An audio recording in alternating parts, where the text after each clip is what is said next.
Hello friends, welcome back to our YouTube channel. My name is Ankita Yadav. So guys, today we are going to discuss NTA UGC NET paper 1 unit 6 logical reasoning. So guys, आज हम हमारे NTA UGC NET paper 1 की unit 6 को यानी logical reasoning को discuss करने वाले हैं और इस यूनिट का first topic understanding the structure of arguments, इसे हम आज डिस्कस करेंगे कि आर्ग्यूमेंट्स का स्ट्रक्चर जो होता है वो क्या होता है और टाइप्स ऑफ आर्ग्यूमेंट्स इनको भी हम डिस्कस करने वाले हैं, जैसे इंडक्टिव, डिडक्टिव, अबडक्टिव एक्सेट्रा। ओके, और साथ ही हम डिस्कस करने वाले हैं प्रीवियस ईयर के क्वेश्चंस को। इस टॉपिक के रिगार्डिंग जितने भी हमारे प्रीवियस ईयर में क्वेश्चंस पूछे गए हैं उन सभी क्वेश्चंस को भी हम आज डिस्कस करेंगे। सो गाइस, आप स्टार्टिंग से लेकर एंड तक इस वीडियो को देखिएगा।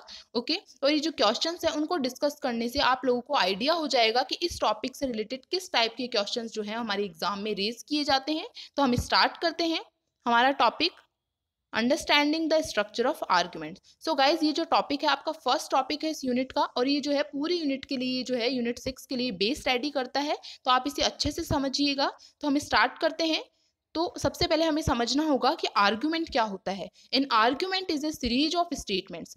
सो गाइज, आर्ग्यूमेंट जो है वो सीरीज होती है स्टेटमेंट्स की, और उन स्टेटमेंट्स को बोलते हैं premises. Okay, intended to determine the degree of truth of another statement the conclusion. So guys, एक आर्ग्यूमेंट में स्टेटमेंट्स जो हैं वो गिवन होते हैं और उन स्टेटमेंट्स को हम प्रीमाइसेस बोलते हैं, और वो जो स्टेटमेंट्स होते हैं वो ट्रुथ बताते हैं हमारे कंक्लूजन का। ओके, यानी कि जो कंक्लूजन होता है वो ड्रॉ किया जाता है हमारे प्रीमाइसेस के आधार पर। प्रीमाइसेस के बेसिस पर ही कंक्लूजन ड्रॉ किया जाता है। प्रीमाइसेस को हिंदी में कथन बोल सकते हैं, स्टेटमेंट्स बोल सकते हैं। ओके, तो इन प्रीमाइसेस के बेसिस पर ही कंक्लूजन ड्रॉ किया जाता है, उसे हम बोलते हैं आर्ग्यूमेंट। नेक्स्ट हम देखते हैं, a simple argument must have at least 2 premises and 1 conclusion. एक सिंपल आर्ग्यूमेंट वो होता है जिसमें एटलीस्ट 2 प्रीमाइसेस हो और 1 कंक्लूजन हो। ओके, 2 प्रीमाइसेस यानी 2 स्टेटमेंट होने चाहिए और एक कंक्लूजन होना चाहिए। एंड नेक्स्ट है, an argument make from premises and a conclusion. तो एक आर्ग्यूमेंट जो है वो कैसे बनता है, उसमें प्रीमाइसेस और कंक्लूजन जो है उन दोनों के बेसिस पर क्या बनता है, एक आर्ग्यूमेंट बनता है। नेक्स्ट हम देखते हैं कि प्रीमाइसेस क्या होती हैं। ओके, प्रीमाइसेस को हम स्टेटमेंट बोल सकते हैं, प्रीपोजिशन बोल सकते हैं, और हिंदी में इन्हें हम कथन और पूर्व पक्ष भी कहते हैं। ओके, तो प्रीमाइस क्या होती है? Premise is a statement that an argument claims will induce और justify a conclusion. So guys, जो प्रीमाइसेस होती हैं वो जस्टिफाई करती हैं कंक्लूजन को। ओके, और it is an assumption that something is true. और जो प्रीमाइसेस होती हैं वो एक तरीके की अजम्पशन होती है कि समथिंग इज ट्रू, कि कुछ जो है हमारा जो कंक्लूजन है वो ट्रू भी हो सकता है और फॉल्स भी हो सकता है। ओके, तो कंक्लूजन जो है हमारा वो प्रीमाइसेस यानी कि स्टेटमेंट के बेसिस पर ड्रॉ किया जाता है।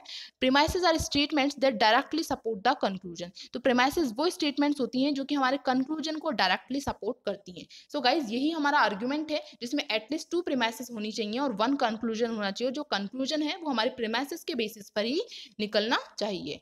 तो नेक्स्ट हम देखते हैं हमारा एग्जाम्पल कि हमारा जो एक आर्ग्यूमेंट है वो कैसा होना चाहिए, उसका स्ट्रक्चर कैसा होता है। सो ये है हमारे प्रीमाइसेस, हमें 2 प्रीमाइसेस गिवन है, premises number 1 and premises number 2। All students in this class play flute, Sam is a student of this class. Okay, और ये जो कंक्लूजन है वो हमें दिया गया है कि Sam plays flute. So guys, ये जो 2 प्रीमाइसेस हमें गिवन थी उनके बेसिस पर ही हमारा जो कंक्लूजन है वो निकाला गया है, यानी कंक्लूजन हमारे प्रीमाइसेस के बेसिस पर ही ड्रॉ किया गया है। तो ये जो है हमारा ओवरऑल प्रीमाइसेस और कंक्लूजन, ये जो पूरा स्ट्रक्चर है इसे हम बोलते हैं आर्ग्यूमेंट। तो इसे हम कहते हैं आर्ग्यूमेंट, ये हमारा होता है आर्ग्यूमेंट। ओके, तो ये इस तरीके का स्ट्रक्चर होता है हमारे आर्ग्यूमेंट का। तो अब हम देखते हैं टाइप्स ऑफ आर्ग्यूमेंट, कि आर्ग्यूमेंट जो है वो कितने टाइप के होते हैं। तो first is deductive argument, and second is inductive argument, and third is abductive argument. Okay, इसे हम हाइपोथेटिकल आर्ग्यूमेंट भी कहते हैं। डिडक्टिव आर्ग्यूमेंट को हिंदी में निगमनात्मक आर्गुमेंट कहते हैं, एंड इंडक्टिव आर्गुमेंट को आगमनात्मक कहते हैं। तो हम फर्स्ट पढ़ते हैं deductive argument. Okay, deductive argument क्या होता है?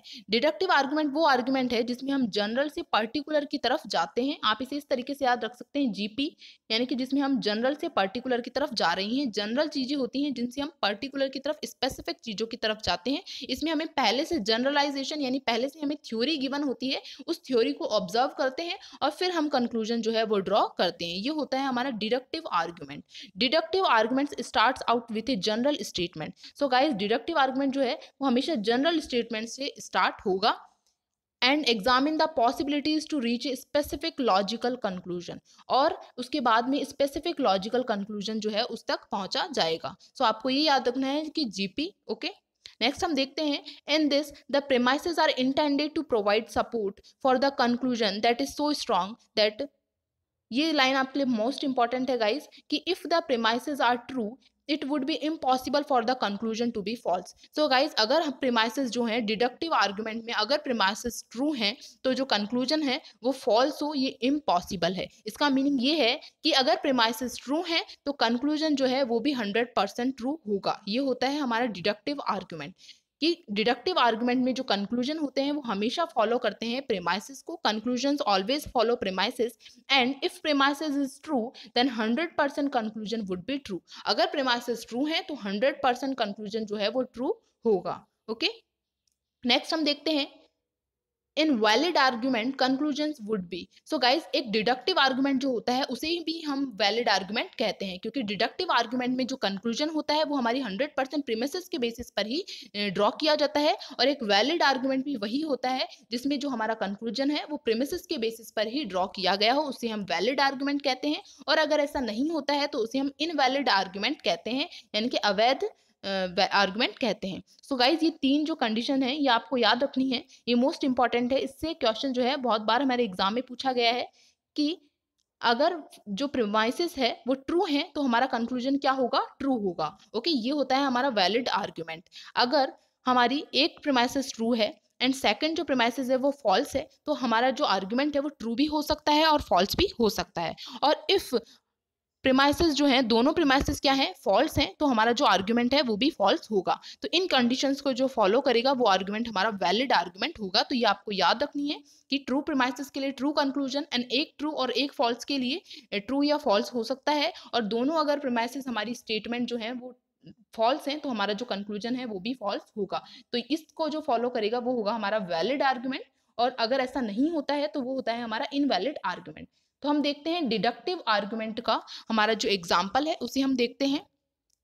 All dogs have long tail, ये प्रीमाइसेस हमें गिवन है कि सभी डॉग्स जो है उनकी लॉन्ग टेल होती है। तो देखिए यहाँ पे ऑल जो है, ओके, और फ्यूज इज ए डॉग, और फ्यूज जो है वो एक डॉग है। सो गाइज यहाँ पर देखिए जनरल से कहाँ जा रहा है, पर्टिकुलर की तरफ जा रहा है। ऑल डॉग क्या है, एक जनरल टर्म है, और फ्यूज क्या है, एक स्पेसिफिक एक डॉग की बात कर रहा है पर्टिकुलर। तो जनरल से पर्टिकुलर की तरफ जा रहा है, यानी कि ये क्या है, डिडक्टिव आर्गुमेंट है। ओके, और डिडक्टिव आर्गुमेंट में जो कंक्लूजन है वो 100% हमारे प्रीमाइसेस के बेसिस पर ही निकलता है। Therefore fuse has long tail, कि इसलिए फ्यूज जो है उसकी भी लॉन्ग टेल होगी। सो गाइज जो हमारा कंक्लूजन है वो हमारे प्रीमाइसेस जो है उसको सपोर्ट कर रहा है पूरी तरीके से। ओके, तो ये होता है हमारा डिडक्टिव आर्गुमेंट का एग्जाम्पल। नेक्स्ट हम देखते हैं इंडक्टिव आर्गुमेंट, कि इंडक्टिव आर्गुमेंट क्या होता है। सो गाइस इंडक्टिव आर्गुमेंट में हम जाते हैं पर्टिकुलर टू जनरल की तरफ। इसे आप पीजी से याद रख सकते हैं कि पर्टिकुलर से जनरल की तरफ हम जाते हैं, यानी स्पेसिफिक चीजों की इसमें पहले बात की जाती है और फिर हम जनरल की तरफ जाते हैं, यानी कि फिर थ्योरी जो है वो जनरेट की जाती है। ओके, तो नेक्स्ट है inductive reasoning, also called cause and effect reasoning. So guys inductive reasoning जो होती है उसे हम कॉज एंड इफेक्ट रीजनिंग भी कहते हैं। ओके, और बॉटम अप रीजनिंग भी हम इसे कहते हैं, क्योंकि इसमें हम नीचे से जो है ऊपर की तरफ जाते हैं। एंड नेक्स्ट है inductive reasoning is based on principle of uniformity of nature. So guys ये आपके लिए मोस्ट इंपॉर्टेंट है कि इंडक्टिव रीजनिंग जो है वो बेस्ड होता है हमारे principle of uniformity of nature के प्रिंसिपल पर। यूनिफॉर्मिटी ऑफ नेचर का मीनिंग यहाँ पर ये है कि गाइज हमारे फ्यूचर में जो भी होने वाला है वो हमारे पास्ट पर डिपेंड करता है। ओके, कि पास्ट में हमने क्या किया है वही हमारा फ्यूचर डिसाइड करता है। सो गाइज ये होता है principle of uniformity of nature. Okay, ये जो प्रिंसिपल है ये आपको याद रखना है, क्योंकि इससे रिलेटेड जो क्वेश्चन है वो हमारे प्रीवियस एग्जाम में पूछा गया है कि इंडक्टिव रीजनिंग जो है आर्गुमेंट जो है कौन सी प्रिंसिपल पर बेस होता है। नेक्स्ट हम देखते हैं it observe some common pattern among the premises and conclusion. So guys inductive argument जो होता है वो कॉमन चीजों को ऑब्जर्व करता है, स्पेसिफिक चीजों को ऑब्जर्व करता है, और स्पेसिफिक से जो है वो जनरल टर्म पर जाता है, तो उसे हम बोलते हैं इंडक्टिव आर्गुमेंट। और इंडक्टिव आर्गुमेंट मेक्स जनरलाइजेशन, जैसा कि हम बता चुकी हूँ जनरलाइजेशन जो है वो बनाता है, यानी स्पेसिफिक चीजों से जनरल की तरफ जाता है, थ्योरी जनरेट की जाती है इसमें एंड में। नेक्स्ट हम देखते हैं if the premises are true, the conclusion is probably true. So guys inductive argument जो होता है, हमारा आगमन वाला जो आर्गुमेंट होता है, उसमें अगर प्रीमाइसेस हमारी ट्रू हैं तो हमारा जो कंक्लूजन है वो प्रोबेबली ट्रू होगा, यानी कि मे बी ट्रू, कि ट्रू हो भी सकता है और नहीं भी। और डिडक्टिव आर्गुमेंट में हमारा था कि अगर प्रीमाइसेस हमारी ट्रू हैं तो कंक्लूजन हमारा 100% ट्रू ही होगा। तो ये है हमारा डिफरेंस। तो गाइज अब हम देखते हैं कि ट्रू प्रीमाइसेस अगर हमें गिवन है और सेकंड प्रीमाइसेस भी हमें ट्रू गिवन है, तो हमारा जो कंक्लूजन है वो क्या निकल कर आएगा, प्रोबेबली ट्रू कंक्लूजन, कि ट्रू भी हो सकता है और फॉल्स भी हो सकता है। ओके, तो ये डिफरेंस है हमारे डिडक्टिव आर्गुमेंट में और इंडक्टिव आर्गुमेंट में। नेक्स्ट हम देखते हैं इंडक्टिव आर्गुमेंट का एग्जांपल। ओके, तो we have seen several Indians, कि हमने कुछ इंडियंस को देखा, all of them have very talented, और वो सभी क्या थे, टैलेंटेड थे। सो गाइज यहाँ पर देखिए कि कुछ पर्टिकुलर स्पेसिफिक की बात हो रही है यानी पर्टिकुलर, और यहाँ पे ऑल ऑफ देम यानी जनरल की बात हो रही है, यानी पर्टिकुलर से जनरल की तरफ हम गए हैं, तो इसे हम बोलते हैं इंडक्टिव आर्गुमेंट। ओके, और इसमें जो हम कंक्लूजन देखते हैं, all Indians have very talented. So guys ये इंडक्टिव आर्गुमेंट है, तो इसमें जो कंक्लूजन है वो ट्रू नहीं है, क्योंकि ट्रू हो भी सकता है और नहीं भी हो सकता है, क्योंकि हमारा जो इंडक्टिव आर्गुमेंट है वो कहता है कि जो कंक्लूजन है वो ट्रू भी हो सकता है और नहीं भी हो सकता है। तो ये है हमारा जो है इंडक्टिव आर्गुमेंट। ओके, नेक्स्ट हम देखते हैं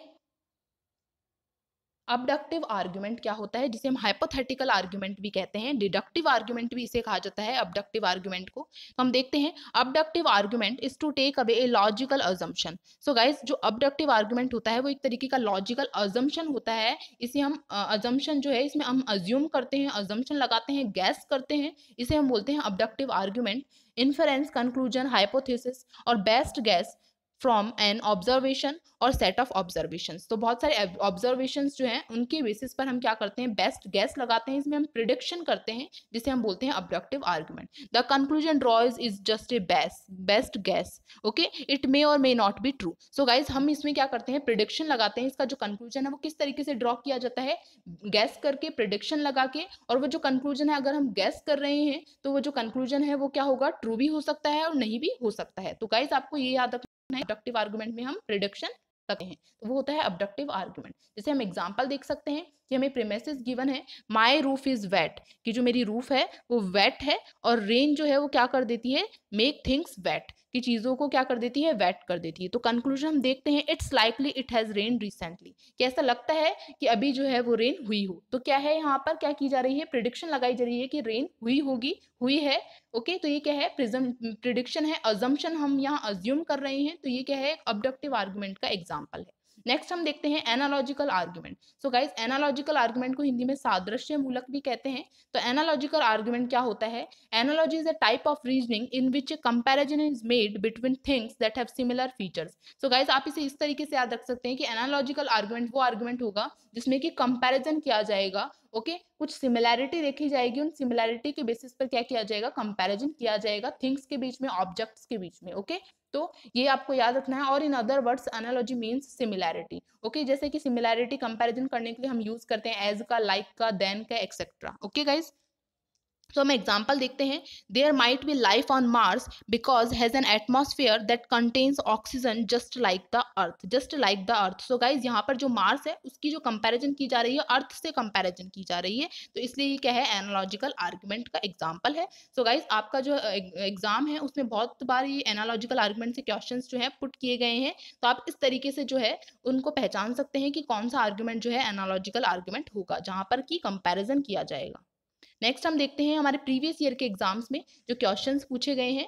ओके, तो क्वेश्चन नंबर 1 है, pre employment testing of teachers is quite fair because doctors, architects and engineers who are now employed had to face such a testing. So guys यहाँ पर देखिए जो हमारे टीचर्स हैं उनकी टेस्टिंग जो होती है उसकी जो कंपैरिजन है वो किया जा रहा है यहाँ पे डॉक्टर से, आर्किटेक्ट से एंड इंजीनियर से, यहाँ पर उनका उनसे कंपैरिजन किया जा रहा है। तो हमें इस क्वेश्चन में बताना है कि what type of argument it is, कि जो आर्गुमेंट है, ये जो तर्क है वो कौन से टाइप का आर्गुमेंट है। तो फर्स्ट है deductive argument, second is analogical argument and third is psychological and fourth is biological. So guys जहां पर भी कंपैरिजन हो जाए वो आर्गुमेंट होगा हमारा एनालॉजिकल आर्गुमेंट।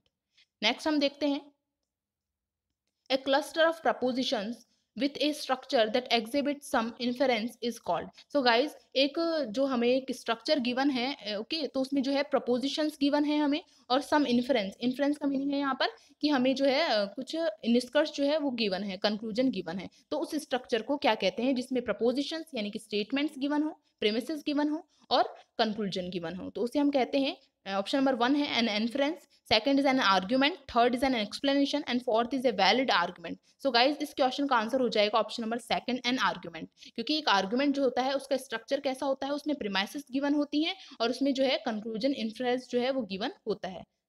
नेक्स्ट हम देखते हैं which one among the following is a pre supposition in inductive reasoning. तो इंडक्टिव रीजनिंग जो है उसमें कौन सा जो है इनमें से वो उसका प्री सपोजिशन होता है। सो फर्स्ट है law of intensity, second is unchangeability in nature and third is harmony in nature and fourth is uniformity of nature. So guys, हमने जस्ट अभी ही पढ़ा है कि हमारे इंडक्टिव रीजनिंग जो होता है वो बेस्ड होता है हमारे यूनिफॉर्मिटी ऑफ नेचर के प्रिंसिपल पर। तो इस क्वेश्चन का जो आंसर हो जाएगा वो हो जाएगा option number 4, uniformity of nature. Next हम देखते हैं subject the code which is not correct in the context of deductive argument with two premises। तो हमें यहाँ बताना है कि डिडक्टिव आर्गुमेंट जो है उसके लिए कौन सा जो है, जो इसमें हमें सब्जेक्ट गिवन है वो कौन सा करेक्ट नहीं है। ओके, तो हम देखते हैं first is an argument with one true premises, one false premises and a false conclusion may be valid. So guys, हमें बताना है डिडक्टिव आर्गुमेंट के लिए कि इनमें से कौन सा जो स्टेटमेंट है वो ट्रू नहीं है। ओके, तो फर्स्ट है an argument with one true premises. Okay, एक आर्गुमेंट है जिसमें एक ट्रू प्रीमाइस है और एक फॉल्स प्रीमाइसेस है एंड ए फॉल्स कंक्लूजन, और कंक्लूजन जो है फॉल्स है, तो क्या वो वैलिड होगा? तो हमने जस्ट अभी पढ़ा है कि एक प्रीमाइसेस अगर ट्रू है और एक प्रीमाइसेस अगर फॉल्स है तो हमारा जो कंक्लूजन है वो फॉल्स भी हो सकता है और ट्रू भी हो सकता है, मे बी फॉल्स और मे बी ट्रू। तो ये जो हमें स्टेटमेंट गिवन है ये तो ट्रू है। ओके, ये तो हमारा डिडक्टिव आर्गुमेंट को सही बता रहा है और हमें जो है नॉट करेक्ट यहाँ पे फाइंड आउट करना है। ओके, तो ये तो ट्रू है। सेकंड है an argument with true premises, एक आर्गुमेंट जिसमें टू प्रीमाइसेस हैं एंड ए फॉल्स कंक्लूजन है मे बी वैलिड। तो एक आर्गुमेंट में दो प्रीमाइसेस जो है वो ट्रू है और उसका जो कंक्लूजन है वो फॉल्स है, तो क्या वो वैलिड है? सो गाइस, हमने अभी जस्ट पढ़ा है अगर दोनों प्रीमाइसेस जो हैं वो ट्रू होती हैं तो डिडक्टिव आर्गुमेंट में जो कंक्लूजन है वो 100% ट्रू होगा, और इसमें जो कंक्लूजन है वो फॉल्स बता रखा है, यानी कि जो ये स्टेटमेंट है वो रॉन्ग है, नॉट करेक्ट है। तो हमारे इस क्वेश्चन का जो राइट आंसर है वो हो जाएगा ऑप्शन नंबर 2, क्योंकि ये डिडक्टिव आर्गुमेंट के लिए नॉट करेक्ट स्टेटमेंट है। ओके, तो इस क्वेश्चन का राइट आंसर हो जाएगा ऑप्शन नंबर 2। हम नेक्स्ट ऑप्शन को भी देख लेते हैं एक बार कि क्या है। An argument with one true premises, एक आर्ग्यूमेंट जिसमें एक ट्रू प्रीमाइसेस है और एक जो है फॉल्स प्रीमाइसेस है। Okay, and A true conclusion may be valid, और अगर कंक्लूजन जो है वो ट्रू आता है तो क्या वो वैलिड है? हाँ, वो वैलिड है, क्योंकि अगर एक ट्रू है एक फॉल्स है तो कंक्लूजन ट्रू भी हो सकता है और फॉल्स भी हो सकता है। ओके, तो ये भी सही है, हमारा वैलिड है डिडक्टिव आर्गुमेंट के लिए। एंड फोर्थ है an argument with two false premises, एक आर्गुमेंट में जिसमें दोनों फॉल्स प्रीमाइसेस हैं तो उसका जो कंक्लूजन है वो कैसा होगा? तो उसका जो कंक्लूजन होगा फॉल्स कंक्लूजन में बी वैलिड। तो अगर उसका कंक्लूजन फॉल्स आता है तो क्या आर्गुमेंट वैलिड है? हाँ, वो वैलिड है, हमने यही पढ़ा है जस्ट अभी। तो ये तीनों जो स्टेटमेंट्स है वो हमारे करेक्ट हैं और हमारा जो नॉट करेक्ट स्टेटमेंट है वो हमारा है ऑप्शन नंबर 2। सो गाइज, हमारे इस क्वेश्चन का राइट आंसर हो जाएगा ऑप्शन नंबर 2। नेक्स्ट हम देखते हैं given below are some characteristics of reasoning, हमें यहाँ पर रीजनिंग की कुछ कैरेक्टरिस्टिक्स दी हुई हैं। Select the code that states a characteristic which is not of deductive reasoning, तो हमें उस कोड को जो है सेलेक्ट करना है जो कि हमारी डिडक्टिव रीजनिंग जो है उसकी कैरेक्टरिस्टिक नहीं है, which is not of deductive reasoning characteristic. Okay, तो ऑप्शन नंबर 1 है the conclusion must be based on observation and experiment. So guys, first है कि जो कंक्लूजन होता है वो बेस्ड होता है हमारी ऑब्जर्वेशन पर एंड एक्सपेरिमेंट पर। एंड सेकंड है the conclusion should be supported by the premises, की जो कंक्लूजन होता है वो सपोर्ट करता है प्रीमाइसेस को, तो ये सही है कि प्रीमाइसेस को ही करता है, हमें देखना है कि कौन सी कैरेक्टरिस्टिक नहीं है। थर्ड है the conclusion must follow from the premises necessarily, कि जो कंक्लूजन है वो नेसेसरली जो है वो प्रीमाइसेस को ही फॉलो करेगा, तो यही हमारे डिडक्टिव आर्गुमेंट की कैरेक्टरिस्टिक हमने पढ़ी थी। और नेक्स्ट है the argument may be valid और इनवैलिड, हाँ, आर्गुमेंट वैलिड भी हो सकता है और इनवैलिड भी हो सकता है। सो गाइस, हमारी जो तीनों जो है वो हमारे डिडक्टिव आर्गुमेंट की क्या है, कैरेक्टरिस्टिक है, और ऑप्शन नंबर फर्स्ट जो है ये हमारे डिडक्टिव आर्गुमेंट की कैरेक्टरिस्टिक नहीं है, तो हमें यहाँ पूछा गया है which is not of deductive argument characteristic, तो ऑप्शन नंबर 1 इसका राइट आंसर हो जाएगा, क्योंकि जो इसमें कंक्लूजन होता है वो ऑब्जर्वेशन पर बेस्ड नहीं होता है। ओके, प्रीमाइसेस पर बेस्ड होता है।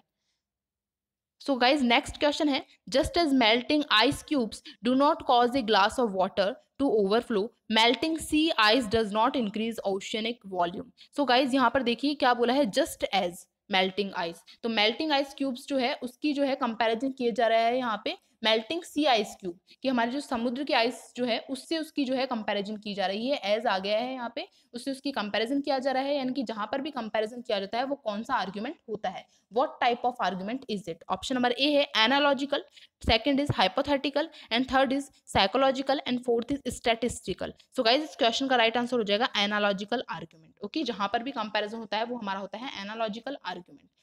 सो गाइज आई होप आप लोगों को ये समझ में आया होगा कि हमारा जो आर्ग्यूमेंट है उसका स्ट्रक्चर कैसा होता है, उसमें प्रीमाइसेस दी हुई होती हैं, उसमें कंक्लूजन दिया हुआ होता है, एक आर्ग्यूमेंट जो होता है उसके कितने टाइप्स होते हैं, डिडक्टिव आर्ग्यूमेंट क्या होता है, इंडक्टिव क्या होता है, एनालॉजिकल आर्ग्यूमेंट क्या होता है, अबडक्टिव आर्ग्यूमेंट क्या होता है, इन सभी के बारे में आपको नॉलेज हुई होगी। सो गाइज नेक्स्ट वीडियो में हम डिस्कस करेंगे मूड एंड फिगर्स या फिर स्क्वायर ऑफ ऑपोजिशन के बारे में। सो गाइज अगर आपको ये वीडियो अच्छा लगा हो और आपको अगर स्क्वायर ऑफ ऑपोजिशन इन पर वीडियो चाहिए तो आप प्लीज़ कमेंट कर सकते हैं और अपना सजेशन दे सकते हैं हमें।